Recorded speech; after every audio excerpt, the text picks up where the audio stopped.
ताकत है वो वोट दे रहा है, जिनके पास ताकत नहीं वो सपोर्ट कर रहा है, और जिनके पास सपोर्ट की भी ताकत नहीं वो तुम्हारे लिए दुआएं कर रहा है। ये सब में नहीं है। ये लालू प्रसाद यादव, नीतीश कुमार, राहुल गांधी को ये मोहब्बत नहीं मिली है। ये मिली है तो अख्तर साहब और असदुद्दीन ओवैसी साहब को मिली। ये आप लोग की मोहब्बत है, दिल से लोग पसंद करते हैं। हमारे पास कोई यहाँ से स्पेशली बजट नहीं आया, हम लोग मोहब्बत में आए हैं आपके बीच में। और कितने किलोमीटर दूर से आए, अगर कोई यहाँ लखनऊ रहता हो उसको मालूम है 1000 किलोमीटर के करीब है। और ट्रेन से आए हो, बता रहा हूँ, पूरी रात सो नहीं पाया हूँ, टिकट ही नहीं कंफर्म होता फिर भी चलाया जुगाड़ से। सिर्फ आप लोग की मोहब्बत में, बाखुदा बता रहा हूँ, सिर्फ आपकी मोहब्बत में आए, इसलिए कि यार चलो कुछ ना कुछ तो हम भी कर सकते हैं। अभी बात आई कि पुल पास कराए, ये कराए, वो कराए, सारी चीजें ये सब आपके सामने है जो कुछ है। सबसे बड़ी बात यह है कि जब तक लड़ोगे नहीं तब तक जीतोगे नहीं, ये दुनिया का दस्तूर है। आज पुल को पास कराना था, पुल को पास कराना था तो अख्तर साहब ने ओवैसी साहब को बुलाया कि सर इसी नदी में चल दीजिए, हम माहौल बनाएंगे, या करेंगे कैसे नहीं, चाहे धरने बैठना पड़े। और अख्तरुल ईमान साहब ने कहा था कि मैं इस नेशनल हाईवे को मैं बंद कर दूंगा अगर हमारी बातें नहीं सुनी गई। सुना होगा आप लोगों ने। और ओवैसी साहब को बुलाया, एक नहीं कई बार बुलाया, आए और यहाँ की नदी में बैठ गए, वहां पे चलने लगे, और दूसरे दिन तेजस्वी यादव को पास करना पड़ा। सरकार में कौन था? कांग्रेस और आरजेडी और जेडीयू। पास कौन करवा रहा है? जो सरकार में नहीं है। कितने सौ करोड़ का? 207 करोड़ रुपए का। कौन पास कराया? अख्तरुल ईमान। किसने मेहनत मशक्कत किया? असदुद्दीन ओवैसी साहब ने। किसने आवाज उठाई, किसने संघर्ष किया इतने सालों से? आप लोगों ने। आप मुझे दिल से बताइए, क्या राहुल गांधी की जिम्मेदारी नहीं बनती वो आके बोले हमारे लिए? बताइए आप लोग सच्चे दिल से, क्या नहीं बनती जिम्मेदारी? बिल्कुल बननी चाहिए। क्या लालू प्रसाद यादव की जिम्मेदारी नहीं बनती हमारे लिए आके बोले? क्या नीतीश कुमार की जिम्मेदारी नहीं बनती आके बोले? सिर्फ असदुद्दीन ओवैसी साहब की क्यों जिम्मेदारी बताइए? हमें तो जुमा जुमा आए 8 दिन हुआ, आप लोग तो 60 सालों से उनको वोट दे रहे हैं ना। क्यों नहीं पास किए पुल, ये बताइए। पर सबसे पहला सवाल इतने सालों से, क्या हमारी जरूरत नहीं है? क्या हमारे बच्चे नहीं है? क्या हमारी परेशानी नहीं सिर्फ तुम्हारी है? ये जानते हो क्यों तब्दीली नहीं आई अब तक? आप लोग कभी उस तरह की आवाज नहीं उठा पाते, और न कभी वो पुल पास होता। वो तब हुआ जब आपने अपनी जरूरत समझी कि नहीं अब आर या पार, तो उन्होंने करना पड़ा। और जब आप चुप रहते कि नहीं हमें सिर्फ बीजेपी को हराना है, तो कभी आपके मसले हल नहीं होंगे। ये कान खोल के सुन लो, चाहे आप एमआईएम को कल वोट देना है ना देना, अगर आप लोगों ने सिर्फ बीजेपी को हराने के नाम पे वोट दोगे, मजाक नहीं कर रहा हूं, ये तुम्हारे घर से सैकड़ों जनाजे निकल जाएंगे तो झांकने नहीं आएंगे ये लोग। क्योंकि जो चीज फ्री की होती है उसकी कोई कीमत नहीं होती है। जिसका मोल भाव करोगे, जो अपनी शर्तों पे वोट दोगे, तुम्हारी सारी बात करेंगे। एक छोटी सी बात बताऊं, अभी कुछ महीना पहले राजस्थान में कांग्रेस की सरकार थी, यहाँ पर कांग्रेस और आरजेडी और जेडीयू की सरकार थी, और तेलंगाना में केसीआर की सरकार थी। ये तीनों जगह के लोग जा रहे थे, ट्रेन में सफर कर रहे थे, एक पुलिस वाले ने बंदूक से मार दिया कि तुम्हें जय श्री राम कहना होगा तो इस मुल्क में रह सकते हो। 3 लोग को मार दिया गोली। हो सकता है इसमें से कुछ लोग जानते हो ना जानते हो, मैं उनको बता दे रहा हूँ। जब ये बात हुई तो उसने मार दिया गोली। पता चला कि एक लड़का, एक आदमी था वहां हैदराबाद का, एक राजस्थान का था और एक आपके बिहार का था। जब उस बिहार के आदमी, जब उस आदमी को मारा गया और एमआईएम को पता चला कि एक हैदराबाद का है, तो फौरन वहां के एमएलए गए। पता चला जहां से एमआईएम के एमएलए रहते वहीं के रहने वाले हैं। पता किया तो पता चला उनकी बीवी इंटर पास यानी 12 तक पढ़े हैं, उनके 2 बच्चे हैं। जिस आदमी को मार दिया गया, सदन चल रहा था, अकबरुद्दीन ओवैसी साहब गए सदन में, आवाज उठाए कि इनके बच्चों को पैसे चाहिए, इनको घर दीजिए, ये बेवा हो गई हैं, और इनको सरकारी नौकरी दीजिए क्योंकि इनके साथ बहुत गलत हुआ। मुख्यमंत्री ने ऐलान किया कि मैं 3-3 लाख रुपए दे रहा हूं। एमआईएम पार्टी ने भी अपनी तरफ से 1-1 लाख रुपया दिया। एक फ्लैट दिया गया 2 कमरे का, जिसको बोलते हैं 2 BHK, और सरकारी नौकरी भी दी गई, और कुछ पैसे और अलग से डाल के दिए गए। क्यों? क्योंकि वहां आपकी जमात, आपका नेता, आपका झंडा, आपका डंडा था, आपने वहां प्रेशर बनाया और मुख्यमंत्री ने किया। दूसरे लोग मरे थे कौन? आपके बिहार में झांकने नहीं कोई गया, सरकारी नौकरी और पैसे तो दूर की बात, मधुबनी के। और तीसरा जो था राजस्थान में कांग्रेस की सरकार थी, कोई झांकने नहीं गया। जानते हो क्यों नहीं गए? और न कभी जाएंगे। क्योंकि आपने अब तक वोट डाला, फ्री में वोट डाला। जब आप ये कहते कि सुनिए अशोक गहलोत जी, सुनिए नीतीश कुमार जी, लालू प्रसाद यादव जी, अखिलेश यादव जी, राहुल गांधी जी, हम आपको वोट देना चाहते, लेकिन वादा करिए हमारे दुख सुख में खड़े रहेंगे, हमारे साथ कोई तकलीफ होगी तो आपको शाना बशाना चलना पड़ेगा, वरना मैं आपको वोट नहीं दूंगा, नोटा दबा दूंगा। तो फौरन कहते नहीं भाई मैं आपके साथ खड़ा रहूंगा। लेकिन वो जब जान गए कि ये कौम सिर्फ फ्री में वोट डालने वाली, बीजेपी के डर से वोट डालने, तो क्या जरूरत है इनके लिए बोलने। बहुत से लोग मुझसे पिछली बार लोकसभा में आए तो बोले नहीं राहुल गांधी को कुछ मत कहो, प्रधानमंत्री बनने वाले। हमने कहा है अपनी सीट तो बचा नहीं पाएंगे और आप प्रधानमंत्री बता रहे हो। यहीं के लोग बोले कि प्रधानमंत्री बना रहे हैं, उनके बारे में कुछ मत कहिए, कैंडिडेट को कह दीजिए। अभी जमाल साहब कौन बता रहे थे कि CAA जो कानून लागू हुआ था आपका, जो ये कानून CAA बनाया गया है, बाबू थोड़ा चुप रहो। आपको मालूम है जब वो कानून बन रहा था तो सदन में हर किसी की जिम्मेदारी बनती है कि विरोध करें।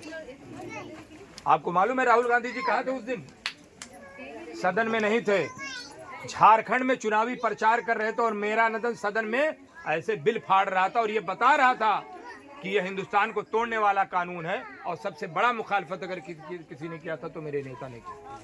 क्या जरूरत है उसको करने के लिए, महलों में रहता है, क्या जरूरत है आपके बीच में आने के लिए, उसके पास तो बहुत पैसे हैं। लेकिन अल्लाह ने आपको जो जिम्मेदारी दी है उसे निभाना पड़ेगा, वरना कल हश्र के मैदान में आपके भी गिरबान पकड़े जाएंगे। एक लोग बाहर आए, बोले तुम्हारे विरोध करने से क्या होगा। बोले ये बताओ मैं चुन के किस लिए गया हूँ, क्या मैं उनका साथ देने के लिए गया हूँ या उनका विरोध में खड़े रहने के लिए।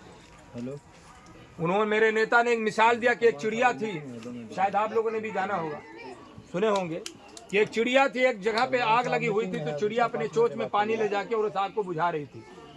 कौवा वहीं पास में खड़ा था तो बोला तेरे इस चोंच में पानी ले जाने से आग थोड़ी ना बुझ जाएगा। तो चिड़िया ने कहा मुझे भी मालूम है कि मेरे चोंच के पानी से आग नहीं बुझेगी, लेकिन जब कल हश्र के मैदान में हिसाब होगा तो मैं आग बुझाने वालों में मेरा नाम आएगा, आग लगाने वालों में मेरा नाम आएगा। तो मेरा नेता को कल ये तो नहीं कोई कह सकता है कि तू आग लगाने वालों के साथ था, कम से कम ये तो था कि काला कानून बन रहा था और मैं उसके खिलाफ बोल रहा था। बोला किसी ने, बताइए। CAA का किसने नहीं समर्थन दिया। ट्रिपल तलाक चल रहा, बिल पास हो रहा था, मरहूम इसरारुल हक कासमी साहब ने खुद कहा आपकी मैं बोलना चाहता तो मेरी पार्टी ने मुझे नहीं बोलने दी। किसके शरीयत में, मेरे ही तो मामला है ना, मेरे घर का मामला है ना। अगर मेरी बीवी से बात नहीं जमती है, अगर मेरे घर में नहीं जमती किसी के, तो ये तो मेरे घर का मामला है ना। इसमें आपकी कौन सी, पड़ोसी अगर आके बोले तो गिरा के मारेंगे, क्यों? क्योंकि ये मेरे घर का मामला है। मुझे अपनी बीवी बच्चों को कैसे रखना है, कैसे रहना, ये हमारा मामला है ना। आप उसमें कैसे इंटरफेयर कर सकते हो। यही तो हम लोगों ने की लड़ाई है ना। इसके लिए कोई नहीं बोला और ना बोलेगा। क्यों? क्योंकि जब लोगों को यह पता चल जाता है कि फ्री में वोट पड़ रहा है तो फ्री की चीज की कोई वैल्यू नहीं होती, और जब आप उसकी कीमत लगा के वोट देंगे तो आपके साथ खड़े रहेंगे। आज देखिए एक मल्लाहों की पार्टी है VIP, उसका नेता कौन है? मुकेश सहनी। 5 दिन पहले तेजस्वी यादव उसके बगल में बैठ के प्रेस कॉन्फ्रेंस कर रहे हैं और हेलीकॉप्टर पे मछली खा रहे हैं, खिला रहे हैं, दिखा रहे हैं, ये बताने के लिए कि देखो हमारे साथ हैं, हमने 3 सीटें दी। और आपको किसी के साथ हेलीकॉप्टर में घुमाएंगे? बताओ, बगल में बिठाएंगे? नहीं। क्यों? क्योंकि आपने अपने कोई नेता पैदा ही नहीं किया। जब आप अपना नेता पैदा करोगे, जब आप उसे वोट डालोगे, तो ये लोग भी कहेंगे वैसे साहब ना परेशान करिए, आइए कुछ सीटें ले लीजिए, आइए मिलके लड़ते हैं, आपके भी लोगों को कैबिनेट मंत्री बनाएंगे, हम आपके भी साथ खड़े। हमारी लड़ाई किस चीज की मालूम है? हम मालिक नहीं बनना चाहते हैं, हम हाकिम नहीं बनना चाहते हैं, हम प्रधानमंत्री नहीं बनना चाहते हैं, हम मुख्यमंत्री नहीं बनना चाहते, बहुत साफ लफ्जों में कह रहे हैं, हम पार्टनर बनना चाहते हैं, हम गुलाम बन के नहीं रहना चाहते। जैसे आप लोग के भी शहर में जमीन की प्लाटिंग होती होगी कि चलो पूर्णिया रोड पर एक जमीन की प्लाटिंग हो रही है, उसकी कीमत 1 करोड़ रुपया है और जलाल भाई के पास 20 लाख रुपया है। अब इनकी हैसियत नहीं है कि हम 1 करोड़ रुपए की प्लाटिंग कर सके, लेकिन 20 लाख रुपया लगा के पार्टनर तो बन सकते हैं ना। तो मेरा क्या कहना है, यहाँ हमारी कीमत 20% है हम, और यादव जी 14% है, उनको 28 समझ लो, और भी लोग हैं। उस 20% का मतलब 20 लाख समझ के चलो, तो उनके साथ हम 20% के शेयर हो सकते हैं कि नहीं, पार्टनर बन सकते हैं कि नहीं। लेकिन हमारी कौम क्या करे, नहीं तेजस्वी यादव जी आप ज़मीन की प्लाटिंग करिए, मैं आपका बिचवाऊंगा, मुझे 2% दे दीजिएगा। तो 2% वाले को आदमी को दलाल कहा जाता है, ब्रोकर कहा जाता है, और उसको ना कुर्सी पे जगह मिलती है, ना ज़मीन में कहीं जगह मिलती है। 2% वाले को 50-60 हज़ार दे दिया जाता है, वो सिर्फ अपने घर तक सिमट के रह जाता है। लेकिन जब 20% के आप पार्टनर बनेंगे ना, तो आपको ज़मीन में भी जगह मिलेगी, आपको कुर्सी पे भी जगह मिलेगी, और अगर आपको कोई परेशानी होगी तो आपके दुख सुख में भी साथ में खड़े। तो पार्टनर बनने की कोशिश करिए, नौकर बनने वाली सोच खत्म कर दीजिए। बस हम ये चीज पैदा करना चाहते हैं। मैं ये चाहता हूं अख्तरुल ईमान साहब सांसद बने, और किसी की भी बीजेपी की छोड़ के सरकार बने तो हम उसका साथ देंगे, लेकिन कहेंगे कि वादा करिए कि इस किशनगंज को चमका देंगे, मेरा आपका फ्री में साथ है। बताइए क्या गलत है? तो बताइए करेंगे कि नहीं करेंगे? कहीं ना कहीं तो जरूरत पड़ेगी, करेंगे। आपको बताओ, जब 5 विधायक जीते थे तो लालू प्रसाद यादव जी जेल में थे। लालू प्रसाद यादव जी जेल में थे। ओवैसी साहब को फोन कर रहे थे, ओवैसी साहब अननोन नंबर देख के फोन नहीं उठाए। तो ये पता चला कि ओवैसी साहब के साथ एक लोग लंदन में पढ़ाई कर रहे थे, उनको फोन लगाया। उस लंदन के ओवैसी साहब के दोस्त ने ओवैसी साहब को फोन लगा और उनसे बोला कि लालू प्रसाद यादव जी से बात कर लीजिए, वो कह रहे हैं कि हमारी सीटें शायद बढ़ जाए, 4-5 सीटें कम पड़े, हम सरकार बनाना चाहते हैं, तो आपका साथ चाहिए, जो बोलो वो दे देंगे, हम आपको कैबिनेट मंत्री दे देंगे, राज्यसभा दे देंगे, सब देंगे। 5 जीतने पे ओवैसी साहब ने कहा हम बीजेपी के साथ नहीं जा रहे हैं, बस हमारी कुछ शर्तें रहेंगी कि सीमांचल डेवलपमेंट बना दीजिए, कुछ बजट दे दीजिए, बाकी और कुछ नहीं चाहिए, आप सरकार बनाइए। उन्होंने कहा हम सब मानेंगे, बस आने दीजिए। इत्तेफाक उनके पास सीट नहीं पहुंच पाई। ये कब हुआ? जब आपके 5 तैयार हुए तब हुआ। ऐसे देते बताओ? ऐसे अगर देना होता तो आज आपकी ये हालत होती? हालत तभी तब्दील होगी जब आपका झंडा, आपका डंडा, आपका नेता होगा। जिसका बाप नहीं होता उसके बच्चों को यतीम कहा जाता है। तो आप लोग सियासत में यतीम हैं। जब सियासी इमाम आपके पास होगा तो कोई माई का लाल आपको बोल नहीं पाएगा। अभी यहाँ कोई मामला हो जाए, आपको ये मालूम है कुछ भी हो, लेकिन अख्तरुल ईमान सबसे पहले पहुंचेगा। और जो सांसद जी बने तो लोग बता रहे कि उनको लोग ढूंढ रहे, मिल ही नहीं रहे। मैं गलत कह रहा हूँ? बताइए। बहुत खराब रिकॉर्ड रहा सांसद जी का, लेकिन हमने कोई शिकायत नहीं की कि आपने हमको हरा दिया, हमने कोई रोना नहीं। ये लोग जहाँ हार जाते हैं हमको हरा दिया, गिरा, वही रोना, या हम यतीम हो गए, हम बेवा हो गए, हम बेकार हो गए। हम नहीं रोते हैं, हम कहते हैं इस बार हारे, दोबारा इंशाल्लाह जीतेंगे। 2015 में चुनाव लड़े, 5 सीटों पे चुनाव लड़े, 4 सीटों पे हमारी जमानत जब्त हो गई, यहाँ तक कि 22 में भी सिर्फ अख्तरुल ईमान साहब रनर थे, जहाँ से मास्टर मुजाहिद एमएलए हुए, लेकिन हमने लड़ना बंद नहीं किया। 2019 में चुनाव हुआ तो 3 लाख वोट लेकर आए, और 2019 में ही बाई इलेक्शन हुआ तो हम विधायक भी बन गए, और 2020 में हमने 5 विधायक पैदा किया, और इंशाल्लाह 2024 में इंशाल्लाह सांसद भी पैदा करेंगे। क्योंकि अब हमें जीत का मजा चख लिया है। अब हम हार जानते हैं तो सिर्फ एक ही हार, गले का हार, बस। हमको अब जीत ही चाहिए। और मैं दावे के साथ कहता हूँ, जिस दिन अख्तरुल ईमान साहब सांसद बन गए, मैं ये नहीं कहता हूँ आपके घरों को महलों में तब्दील कर दूंगा, 4 तारे तोड़ लाऊंगा, लेकिन इतना वादा करते हैं इंशाल्लाह कि आपकी आंखों में आंसू नहीं होने देंगे, आपको तकलीफ में नहीं रहने देंगे। ये हमारी पूरी कोशिश है। हम आपसे झूठो बड़े बड़े वादा करें, और ये लोग क्या आएंगे कहने, चुप रह जाओ, खामोश रहो, जिंदगी मौत का सवाल है, बीजेपी ना जाए, हमें वोट दे दो। जो इस तरह की बात करे उसको पकड़ के बिठा लो और कह दो इसको चाय पिलाओ, पानी पिलाओ। कह दो ये बताओ भाई कभी बीजेपी को वोट दिया मैंने? तो कहेगा नहीं। तो बोले आइंदा आपको उम्मीद है हम देंगे? बोलेगा नहीं। तो बोले फिर बताओ मैं हारा हूं कैसे? कभी आप लोगों ने सोचा बीजेपी को वोट दे कौन है? बताओ, कोई दूसरा दे रहा है ना, कोई दूसरा वोट दे रहा है ना। तो जब तक वो देना नहीं बंद करेगा बीजेपी हारेगी नहीं। फिर आप क्यों लेकर झोला ढो रहे हैं कि हमें हराना, हमें हराना? बताइए मैं गलत कह रहा हूँ? भाई हम वोट ना दे रहे ना, इंशाल्लाह कभी देंगे।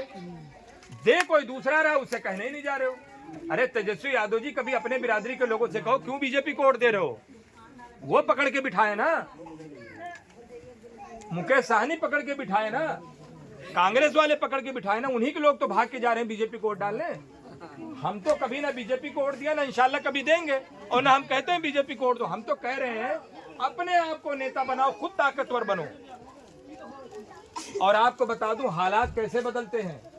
जो लोग यहाँ मुंबई और दिल्ली में जाके रह रहे हैं, अगर उनको ये लगे दिल्ली बहुत दूर है, मुंबई में जाएंगे तो मर ना जाएं, तो वो लोग कभी कामयाब नहीं होते। जिन्होंने कहा नहीं मैं जाऊंगा और गए वहां मेहनत किए, तो बहुत से लोगों ने करोड़ों रुपया कमाए, कुछ लोगों ने हजारों कमाए, कुछ लोगों ने लाखों कमाए और लाके अपना घर बनवाए, अपने बच्चों की परवरिश की। क्या मैं गलत कह रहा हूँ?